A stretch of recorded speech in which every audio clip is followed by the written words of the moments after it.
من يهده الله فلا مضل له ومن يضلل فلا هادي له أشهد أن لا إله إلا الله وأشهد أن محمدا عبده ورسوله اللهم صل على محمد عبدك ونبيك ورسولك النبي الأمي وعلى آله وصحبه أجمعين سبحانك لا علم لنا إلا ما علمتنا إنك أنت العليم الحكيم رب اشرح لي صدري ويسر لي أمري واحلل عقدة من لساني يفقهوا قولي ربي زدني علما وارزقني فهما ربي يسر ولا تعسر ربي تمم بالخير أعوذ بالله من الشيطان الرجيم يا أيها الذين آمنوا اتقوا الله وقولوا قولا سديدا يصلح لكم أعمالكم ويغفر لكم ذنوبكم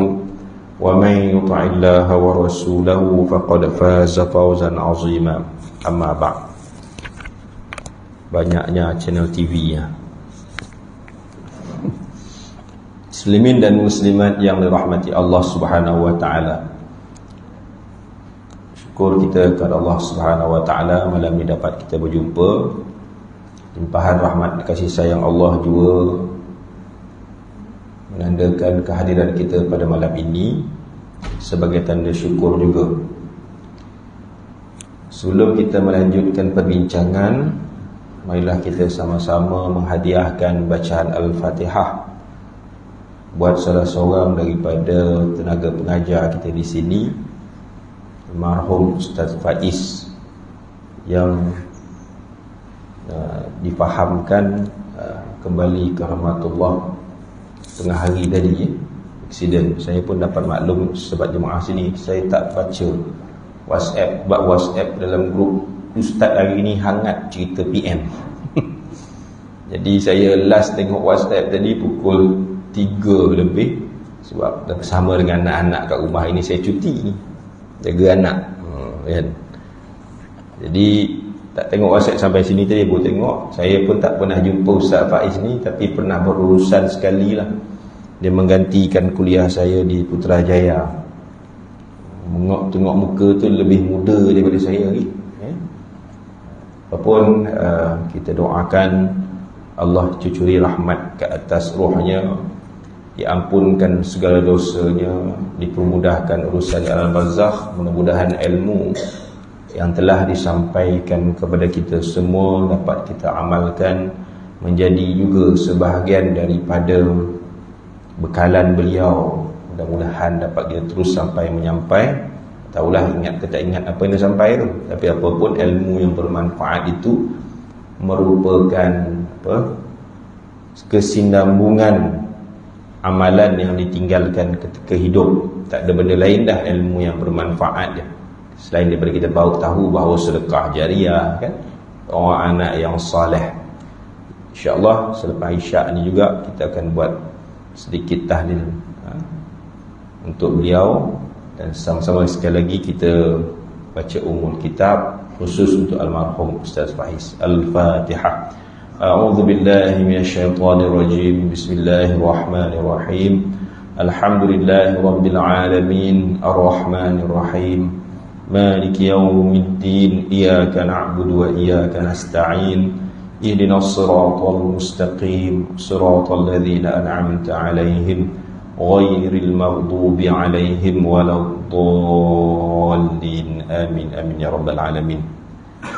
Muslimin dan muslimat yang dirahmati Allah Subhanahu wa taala, insyaallah kita sambung perbincangan kita kitab Syaraf al-Ummah al-Muhammadiyah, keistimewaan umat Muhammad sallallahu alaihi wasallam, pada perbincangan yang menyatakan tentang kelebihan menjawab azan.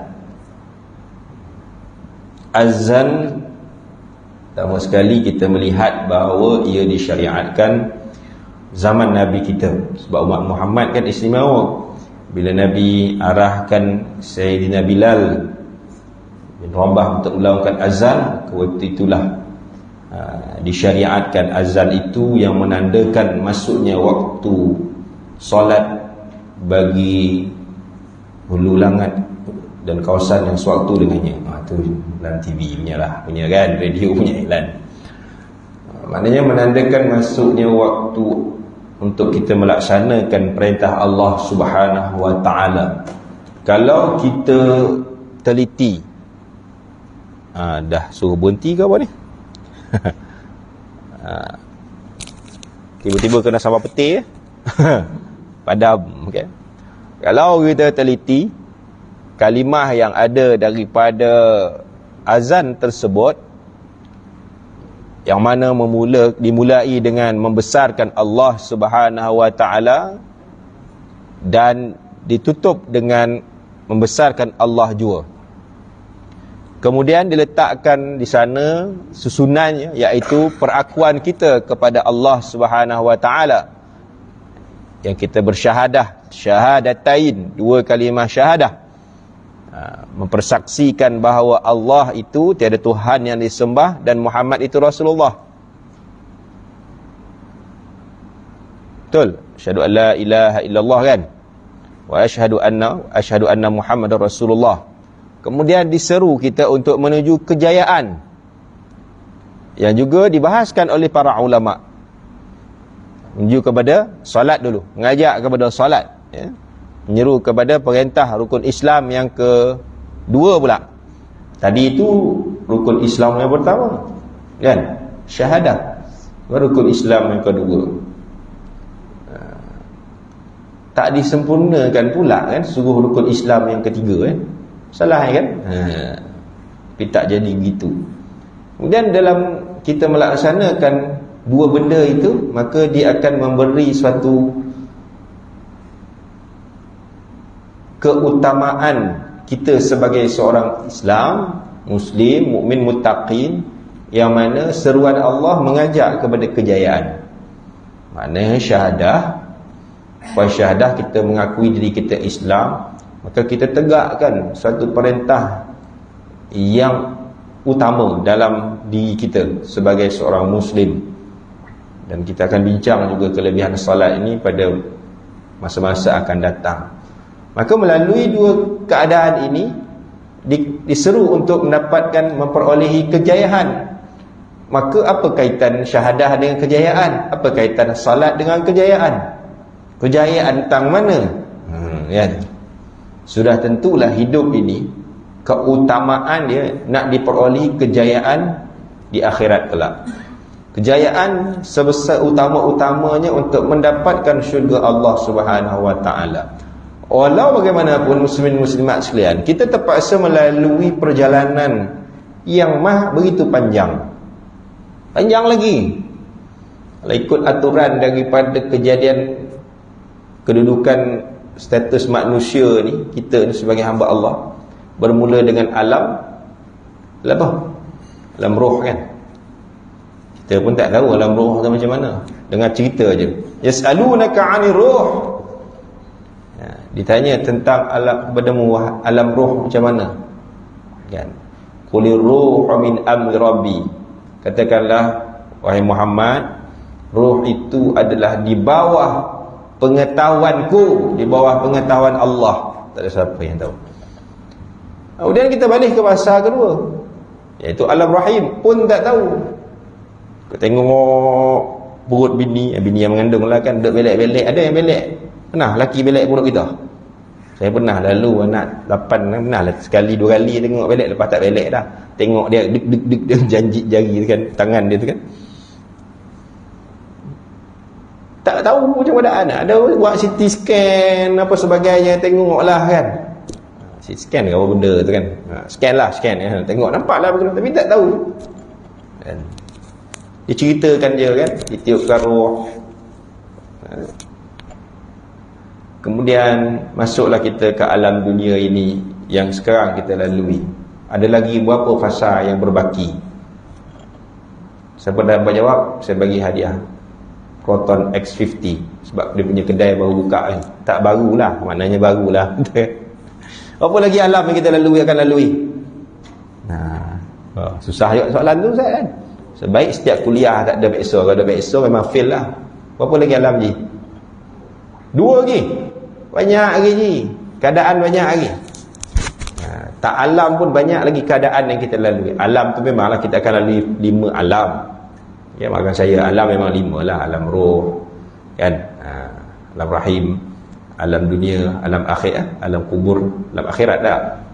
Tapi di dalam alam itu ada fasa-fasa yang kita akan lalui. Ada berapa fasa lagi?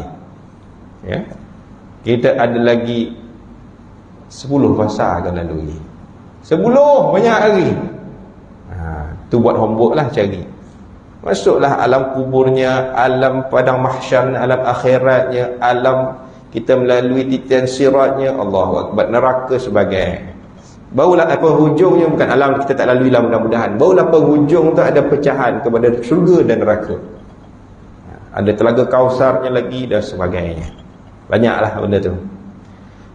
Maka kejayaan yang kita nak dalam kehidupan ni tuan-tuan, yang kita nak sekarang ni, kejayaan yang di sana tu, maka kita kena melalui proses yang ada ataupun keadaan yang dia lalu hari ni, kehidupan ni serba-serbinya kena berkait dengan agama.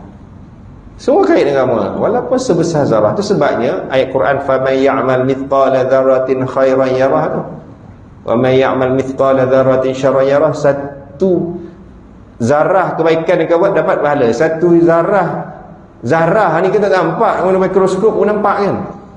Kejahatan yang kita buat akan dapat satu balasan dia. Itu sebab orang ni lah, kita umum je lah kan, tapi kena bagi faham juga. Orang cakap, apa kaitan dia antara apa yang berlaku hari Sabtu ni kan, baru-baru ni, dengan kehidupan kita sebagai Islam? Dia tak ada kaitan dengan soal akidah. Memanglah nampak baca soal akidah tak nampak jelas suruh apa, tapi dia berkaitan dengan ibadah. Akidah pun ada juga sebenarnya. Sebab apa? Kita nak mencari seorang ketua dan yang boleh bawa kita, yang boleh mengajar, pimpin kita, bukan soal nak pembangunan dunia semata-mata, nak pembangunan rohani, kejiwaan. Erti kata nak bawa pandu kita umat ni untuk menuju mardatillah, untuk mendapat ganjaran syurga Allah. Kita mesti ada seorang ketua. Umpama ketua sebagai seorang suami, kan Allah perintah, ya ayyuhallazina amanu qu anfusakum wa ahlikum nara. Tu ketua rumah tu, wahai orang-orang yang beriman, kan, qu anfusakum, perintahkanlah keluarga-keluarga kamu, wa ahli, ku anfusakum, perintahkan ke atas kamu, dia perintah kamu, dan wa ahlikum, dan ahli kamu, ahli keluarga kamu, daripada dijauhi daripada api nara. Kan disebut itu keluarga tu, apalagi dalam konteks yang lebih besar lagi, ya seperti mana. Sebab itu ramai para ustaz yang bincang benda ni, bagi TikTok dan sebagainya, kefahaman kepada umat. Untuk sebenarnya bukan soal, ya memang betul, bukan kita kata kita nak kata pro mana, tapi kefahaman itu kena ada.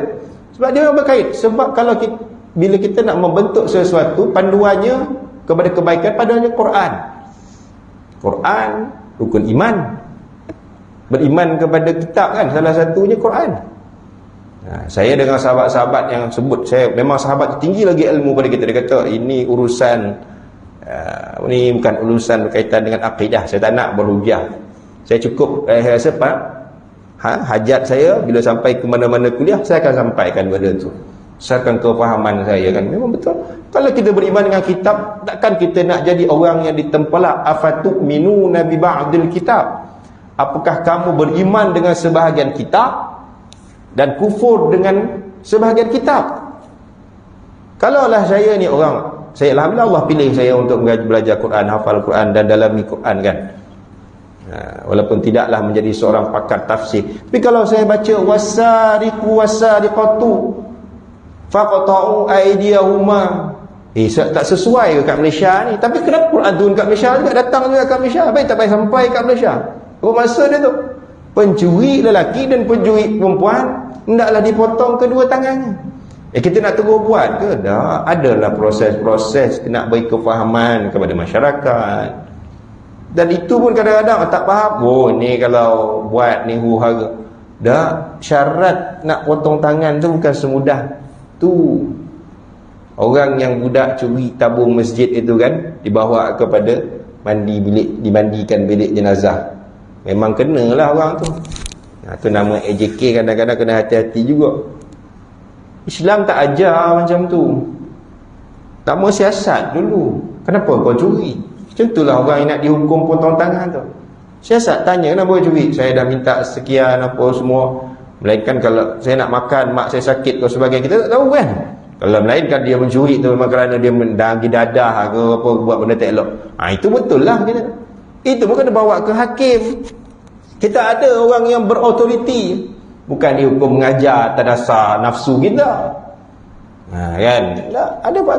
Ada jumlah berapa yang dia ambil, ada sebab kenapa dia ambil. Kalau maulah dihukum, dibawa ke muka pengadilan dengan saksi saja tu, potong pula, bukan main potong tu sebelah tangan. Ada peringkat-peringkat dia.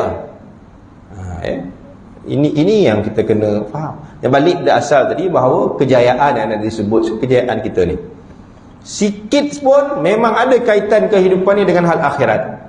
Tapi ni kalau duk heboh penentukan syurga dan neraka tu, itu sebenarnya boleh dihujahkan kan. Sebab kalaulah buat contoh tuan-tuan kan, buat contoh kalaulah meletakkan orang yang tidak solat itu ke dalam neraka, boleh tak? Boleh lah. Boleh lah. Kalau Nabi kata yang membezakan di antara seorang Muslim dan orang kafir ialah solat. Kafir mana tempat dia? Neraka lah.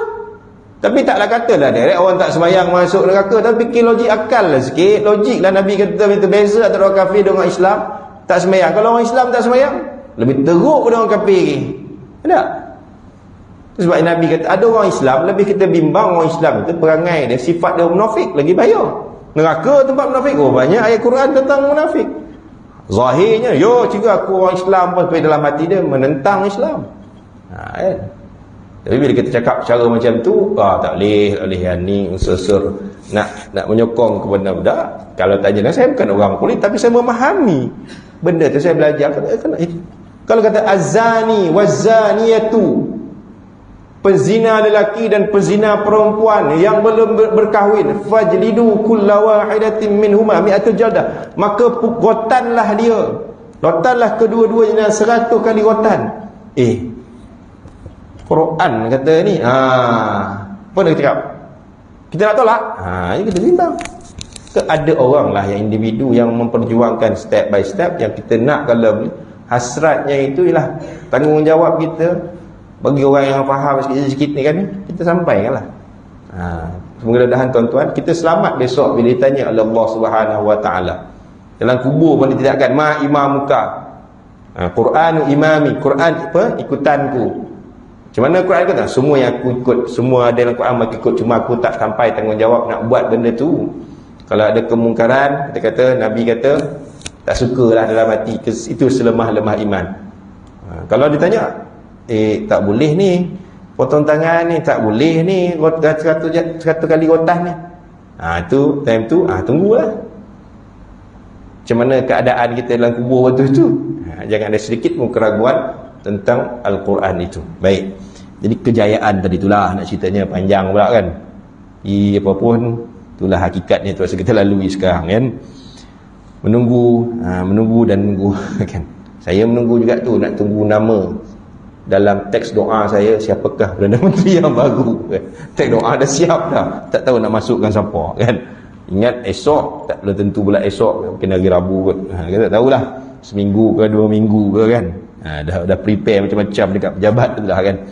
Baik, kita masuk pada bincangan kita tentang muazzin. Saya teringat kelebihan jawab azan almarhum Datuk Abu Hasanuddin yang meninggalkan kita. Saya ingat sebelum dia meninggal, dia ada satu ceramah dekat Seremban ya.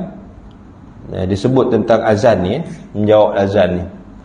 Ataupun dalam siri-siri kuliah yang lain bermanggali dia ada mengulangi juga. Ramai di kalangan kita ni tak ambil berat dalam menjawab azan. Adalah dicerita-cerita dekat situ, tapi kita tengok dalam hadis-hadis, beberapa hadis sebenarnya akan kelebihan orang yang menjawab azan ni. Masya-Allah tabarakallah. Maka ambil kesempatan. Okey, antara kemuliaan umat Muhammad sallallahu alaihi wasallam ialah kurniaan dan ganjaran yang besar diberikan kepada sesiapa yang menjawab azan. Poin dia ganjaran besar. Kemudian menjawab azan. Okey. Nabi SAW memberikan khabar gembira dengan balasan syurga. Masya Allah, syurga. Kerana apa? Kerana ada di sana bacaan-bacaannya memohon syafaat baginda sallallahu alaihi wasallam. An Umar bin Al-Khattab, dekat sangat hadis ni, Sayyidina Umar sendiri yang meriwayatkan. Radhiyallahu anhu qala anna Rasulullah sallallahu alaihi wasallam qala idza qala al-muadzin Allahu akbar faqala ahadukumullah akbar. Yang yang Datuk Abu Hasanuddin tu rahimahullah tu almarhum, dia kelebihan, dia cerita tentang kelebihan berdoa selepas azan, bukan menjawab azan. Yang jawab azan ni satu hal lah, orang tak apa nak ambil berat sangat. Yang keduanya, lepas azan tu pun orang tak nak ambil kisah sangat. Doa lepas azan tu. Ni bincang pasal kelebihan jawab azan tu. Faqala ahadukum Allahu akbar thumma qala ashhadu an la ilaha illallah qala ashhadu an la ilaha illallah thumma qala ashhadu anna Muhammadan Rasulullah qala ashhadu anna Muhammadan Rasulullah thumma qala hayya 'alas salah qala la haula wa la quwwata illa billahil 'aliyyil 'azim thumma qala hayya 'alal falah qala la haula wa la quwwata illa billahil 'aliyyil 'azim thumma qala Allahu akbar qala Allahu akbar thumma qala la ilaha illallah qala la ilaha illallah min qalbihi dakhalal jannah. Sikit hadis hujung masuk syurga. Tapi perkataan yang tadi itu perkataan azan lah yang dalam hadis tu, maknanya di sini jugalah menggambarkan baca lafaz azan itu pun datangnya daripada hadis baginda sallallahu alaihi wasallam. Daripada Umar bin Al-Khattab radhiyallahu anhu, Rasulullah sallallahu alaihi wasallam apabila muazzin mengucapkan Allahu akbar, lalu jawablah Allahu akbar. Walaupun kita tahu perbuatan ini, tapi kita baca juga hadis ni kan. Kemudian apabila muazzin mengucapkan asyhadu an la ilaha illallah, jawablah asyhadu an la ilaha illallah. Kemudian apabila muazzin mengucapkan asyhadu anna Muhammadar Rasulullah, lalu jawablah asyhadu anna Muhammadar Rasulullah. Kemudian apabila muazzin mengucapkan hayya 'alas salah, lalu dijawab la haula wala quwwata illa billahil 'aliyyil 'azim. Kemudian apabila muazzin mengucapkan hayya 'alal falah, lalu jawablah la haula wala quwwata illa billahil 'aliyyil 'azim. Kemudian apabila muazzin mengucapkan Allahu akbar, lalu dijawab Allahu akbar. Kemudian muazzin mengucapkan la ilaha illallah, lalu dijawab la ilaha illallah.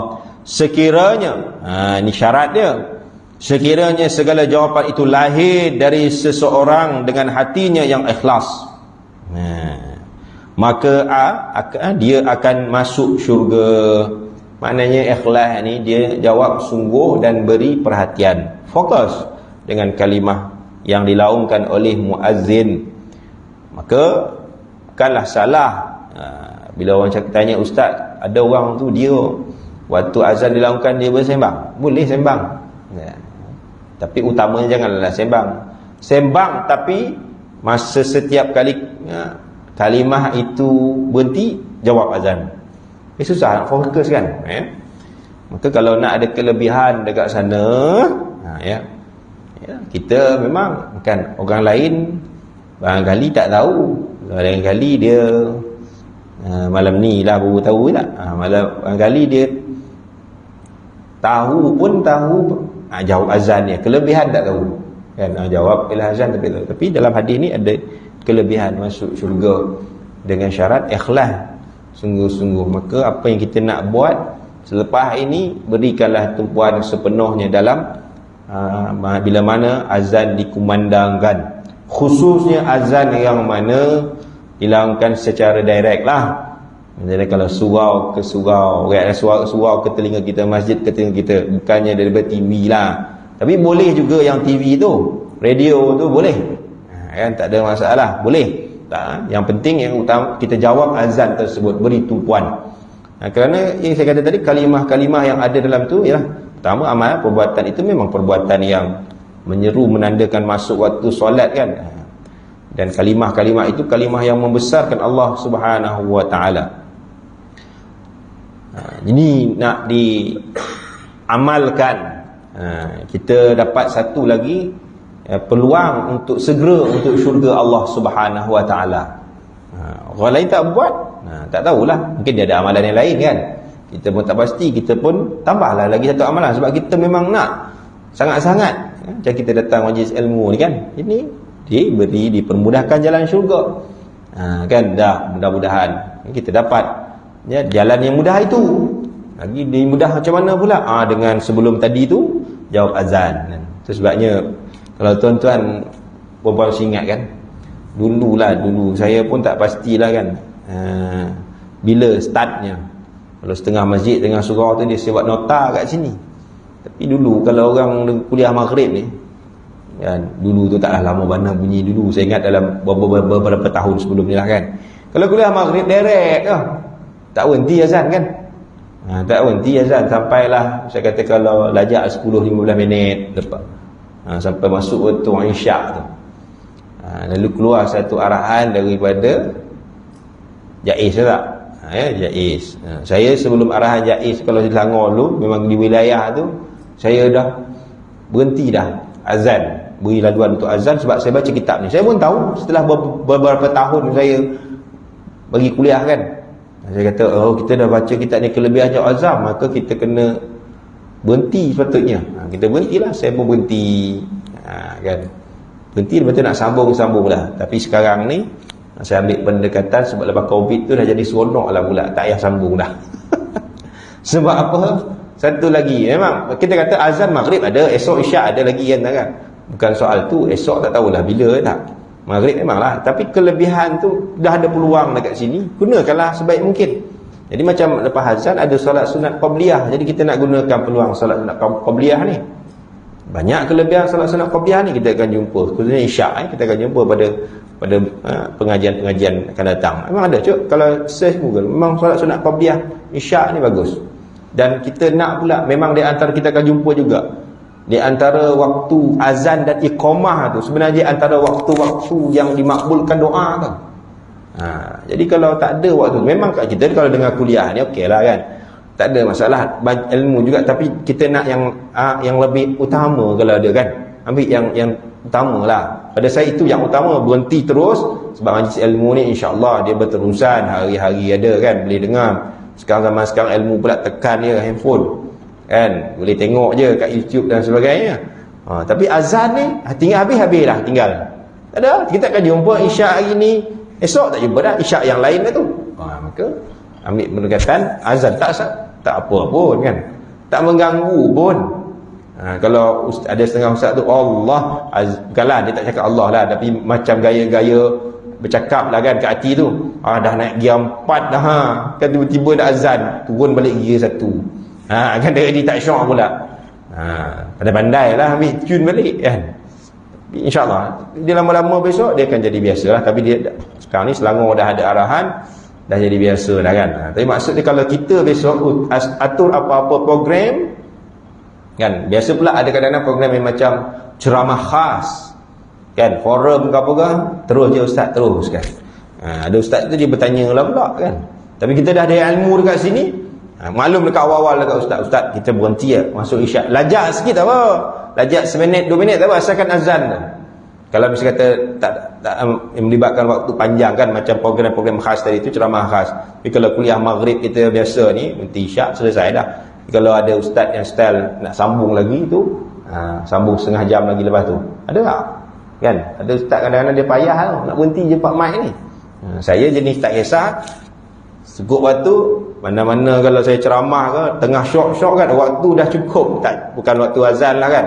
Sebab kita program sampai pukul 11. Kalau kita lajak seminit pun, orang dah set satu, apa ada program-program yang lain kan. Tengah syok ni kan.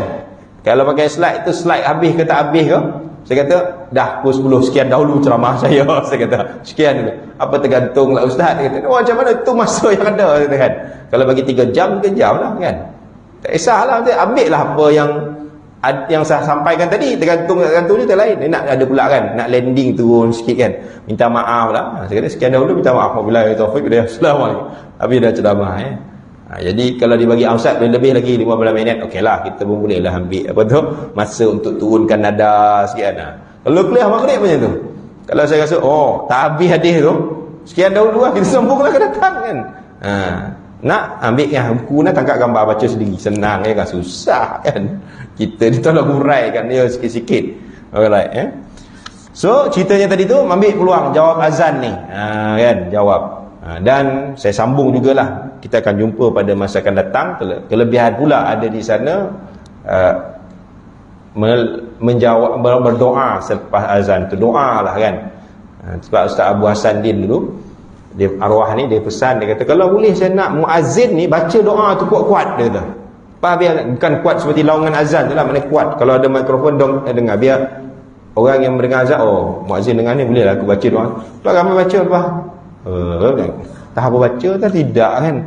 Kita pun kalau baca Allahumma rabb hadhihi da'wati tammah wassalatin qad, mau seminit juga dia Allahumma rabb hadhihi mi'at, tentu ya. Tak bunyi tidak doa kan. Jadi kita sebabnya muazzin dia suruh, disarankan. Jadi saya sampaikanlah ilmu beliau tu kan. Memang muazzin boleh berdoa azan Allahumma rabb, sesulah Allahumma rabb hadhihi da'wati tammah wassalatin qa'imah. Sebab ada bincang nanti kelebihan mengenai orang yang nak syafaat Nabi, antaranya dia membacakan doa azan. So dalam perbincangan kita ni, kita tentang jawab azan kan, jawab azan. Seperti mana kita tahulah sebelum ni, bagaimana kita terhafal sendiri bagi apa jawapan bagi selesainya muazzin menjawabkan melaungkan azan. Baik, kita selesaikan satu hadis kedua berkaitan dengan benda tu, pendek je. An Abi Hurairah radhiyallahu anhu, kunna ma'a Rasulillah sallallahu alaihi wasallam faqama Bilal yunadi falamma sakata qala Rasulullah sallallahu alaihi wasallam man qala mithla ma qala hadha kan baqi yaqinan dakhala al-jannah, yaqin. Daripada Abu Hurairah radhiyallahu anhu, beliau berkata, pada suatu hari kami berada bersama-sama Rasulullah sallallahu alaihi wasallam, lalu Bilal melaungkan azan sehingga selesai. Kemudian Rasulullah sallallahu alaihi wasallam bersabda, sesiapa yang tadi itu menjawab seperti apa yang disebutkan oleh Bilal dengan penuh yakin, sesungguhnya dia akan masuk syurga. Maknanya barangkali Nabi perhatikan ada sahabat waktu tu tak menjawab dengan azan tersebut, kan. Apa sebab Nabi beritahu kan? Pertama dah disebut oleh Sayyidina Umar. Tak tahulah mana dulu antara hadis Sayyidina Umar dan Abu Hurairah, tapi maksudnya Nabi menyatakan, menggambarkan. Kita pun tak tahu situasi itu, tak ada pun saya tempat kaji benda ni, dan kenapa Nabi keluarkan hadisnya sebab sahabat tak sebut. Tapi kebiasaannya sesuatu yang Nabi ulangi hadis itu, kelebihannya sampai bukan sekali dua kali, maknanya ada sahabat yang ambil tak endah lah, maksudnya begitu kan. Nabi tak kisah sangat kan, ataupun barangkali penekanan kepada amalan tersebut. Sahabat buat tapi ditekankan supaya jangan tinggal pada ni. Jawab azan ni jangan tinggal. Kalau nak dapat, walaupun sahabat-sahabat tu dah jamin syurga dah kan. Kita tahulah keadaan Quran turun, hadis turun ni untuk kita sebenarnya kan. Nabi bagi untuk kita, umat kita yang memang banyak dosa ni, sahabat dah jamin syurga, tapi disuruh juga buat kan. Nabi sendiri pun walaupun jamin syurga, dia buat kan. Nak bagi tahu kepada isyarat supaya umat Muhammad ni banyak, umat kita ni zaman-zaman ni memang banyak lalai dan leka kan. So Nabi suruh kita baca yang ni, diulangi lagi supaya kita beramal dengan amalan ini yang menjamin insya-Allah mudah-mudahan untuk kita mendapatkan syurga Allah Subhanahu wa taala. Jadi sekadar itu perbincangan kita pada malam ini, mudah-mudahan dapat diamalkan sebaik mungkin. Dan sebelum ni walau tak beramal, hari ni kita dapat sesuatu yang terbaik. Walaupun kita beramal, kadang-kadang kita ambil kisah tak kisah, hari ni kita kena ambil kisah. Dan mudah-mudahan terus hinggalah akhir hayat kita mengerjakan amalan yang terbaik. Mudah-mudahan dipermudahkan kita untuk mendapatkan syurga Allah Subhanahu wa taala. Antara salah satu asbabnya amalan ini. Mohon maaf, aku li qauli hadza wa astaghfirullahal azim wa billahi taufiq wal hidayah. Assalamualaikum warahmatullahi taala wabarakatuh. A'udzu billahi minasyaitonir rajim. Bismillahirrahmanirrahim. Alhamdulillahi rabbil alamin, wassalatu wassalamu ala asyrafil anbiya'i wal mursalin wa ala alihi wa sahbihi ajma'in. Allahumma zidna ilma warzuqna fahma. Allahumma rzuqna fahman nabiyyin wa hifdzal mursalin bi rahmatika ya arhamar rahimin. Allahumma faqihna fid din wa 'allimna at-ta'wil. Rabbana atina fid dunya hasanah wa fil akhirati hasanah wa qina 'adzaban nar. Wa sallallahu ala sayyidina Muhammad walhamdulillahi rabbil alamin.